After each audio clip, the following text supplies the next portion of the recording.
Ônus da prova na Justiça do Trabalho. No vídeo de hoje eu quero falar com você sobre o ônus da prova na Justiça do Trabalho. Definir quem é o ônus da prova é de suma importância, principalmente ali no momento da audiência de instrução. Para ficar melhor a didática desse vídeo, eu vou separar para vocês dois tipos de defesa no processo.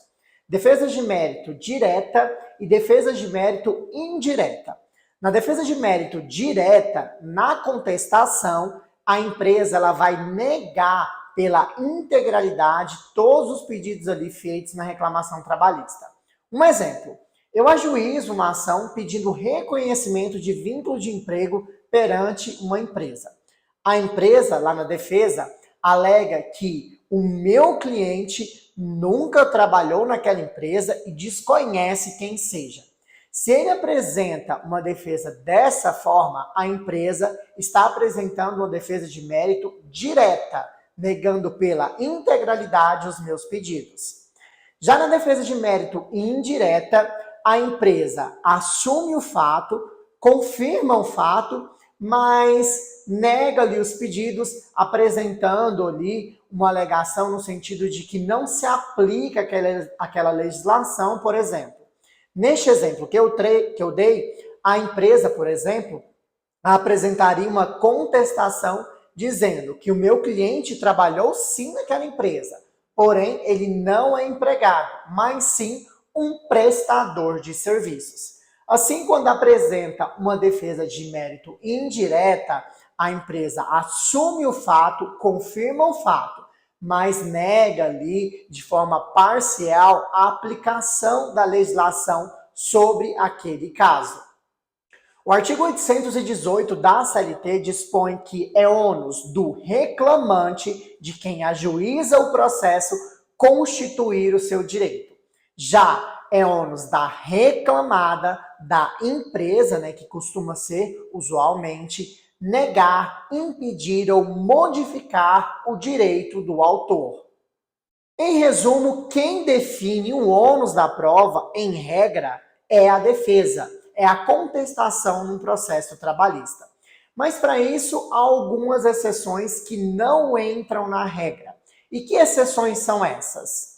A primeira exceção é no tocante à folha de ponto, horas extras. A súmula 338 do TST dispõe o seguinte, que é obrigado a empresa ter folha de ponto se ela possui mais que 20 empregados. Então, se a empresa tem mais que 20 empregados, ela precisa ter a folha de ponto. Assim, vamos a um exemplo. Eu ajuizei uma reclamação trabalhista pedindo horas extras ao meu cliente, ao empregado daquela empresa.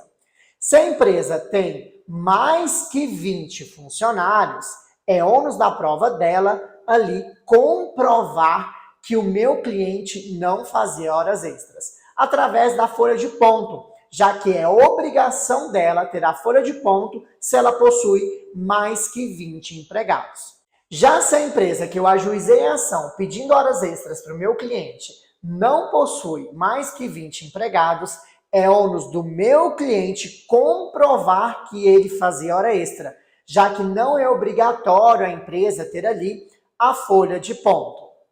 Uma outra exceção também é no tocante ao vale transporte. É obrigação da empresa comprovar na justiça que o empregado recebia o vale transporte.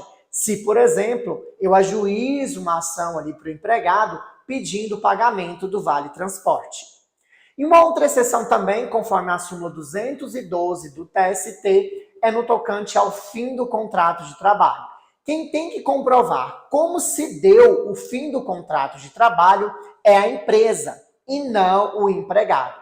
Assim, se eu entro com a ação, com a reclamação trabalhista pedindo a reversão da justa causa, é ônus da prova a empresa comprovar que o meu cliente foi demitido por justa causa de forma legal e não do reclamante, do empregado.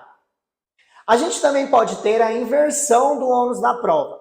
A inversão do ônus da prova acontece quando há uma prova muito difícil de ser comprovada ali naquela situação, e aí o juiz inverte o ônus da prova a pedido ali da parte.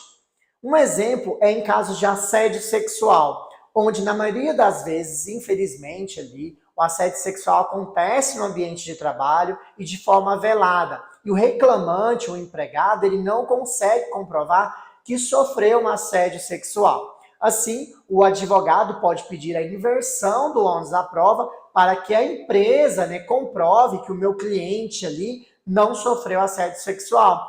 Como, por exemplo, disponibilizando as câmeras internas da empresa ao juízo. Sobre o ônus da prova, era isso que eu tinha para falar com vocês. Tem alguma dúvida? Se tem alguma dúvida, manda aqui nos comentários que eu vou te responder, tá?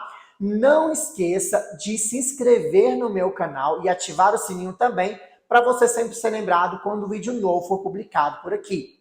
Compartilhe esse vídeo também com mais e mais pessoas que precisam saber desse assunto. Quer me acompanhar de perto? Siga-me também no Instagram, @maxadvogado. Até mais!